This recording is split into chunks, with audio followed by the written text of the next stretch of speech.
Minister in the Presidency, Khumbudzo Ntshavheni, says government is committed to finding more sustainable solutions. She was giving an update on the outcomes of a cabinet meeting. Newzroom Afrika's Zoleka Qodashe attended that briefing and joins us now live. A very good afternoon to you.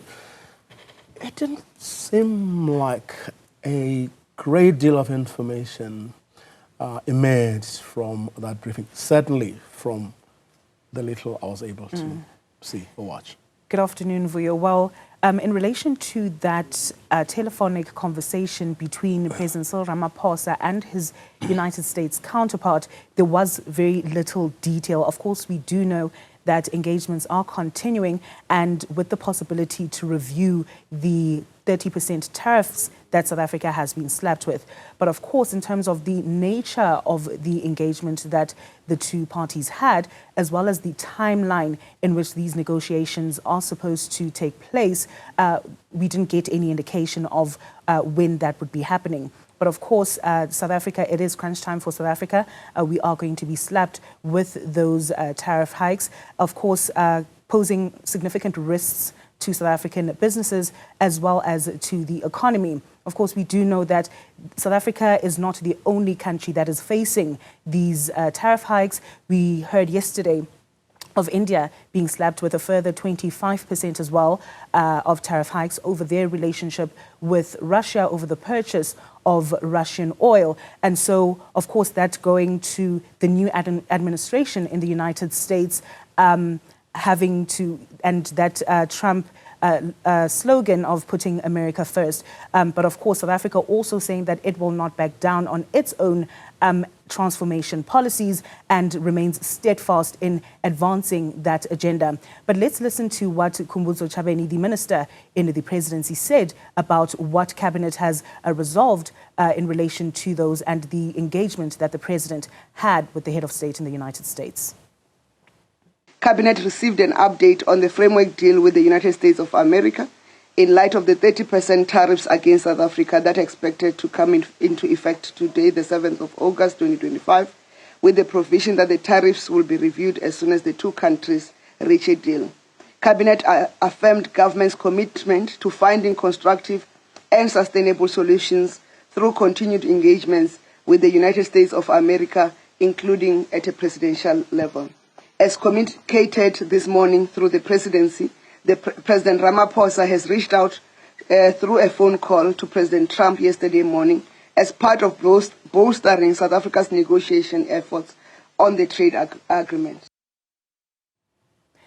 Now, Vuyo, this is, of course, the cabinet media briefing that took place today against the backdrop of the cabinet meeting that took place yesterday. Now, we do know that there are a number of interventions that cabinet or government is trying to advance in order to assist companies deal with this. So even though we speak about US and South Africa trade, it is company to company. So companies will be affected by this. Of course, we do know that South Africa exports about 7.5% of goods to the United States, although that doesn't seem like a lot, but it does translate to about over billions of rands for South Africa. So no doubt will have an impact on South Africa's economy and the agricultural sector as well as the automotive sector, expected to be one of the hardest hits. We heard earlier this week from the joint media briefing about 30,000 jobs are expected to be shed. So, of course, government is trying to find ways to mitigate what could be a potential crisis and that shedding of jobs. On Monday, it was announced, and this was reaffirmed during the briefing today, of certain measures that have been taken, including the export support desk, where companies are able to call in and just speak about their issues and what kind of assistance they need. But let's listen to the minister as she outlines some of those interventions. Measures to assist companies to absorb the tariff and facilitate long-term resilience and growth strategies to protect jobs and productive capacity in South Africa.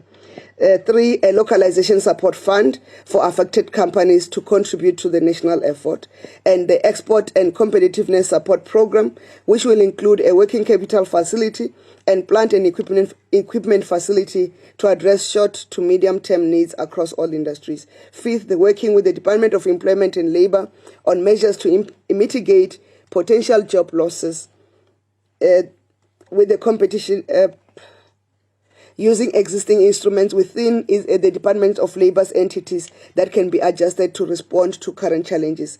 Following consultations with the Competition Commission, a block exemption for exporters has been introduced to enable collaboration and coordination by competitors.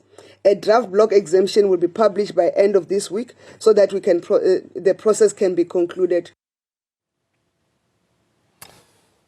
Call me a skeptic, but the needle hasn't moved, certainly from what we've been told in public. Everything the minister said today is what we were told by the Ministers of International Relations and Cooperation and Trade, Industry and Cooperation on Monday. And then a couple of days later, there was a cabinet briefing. And then another day later, the president had a telephonic conversation with his US counterpart.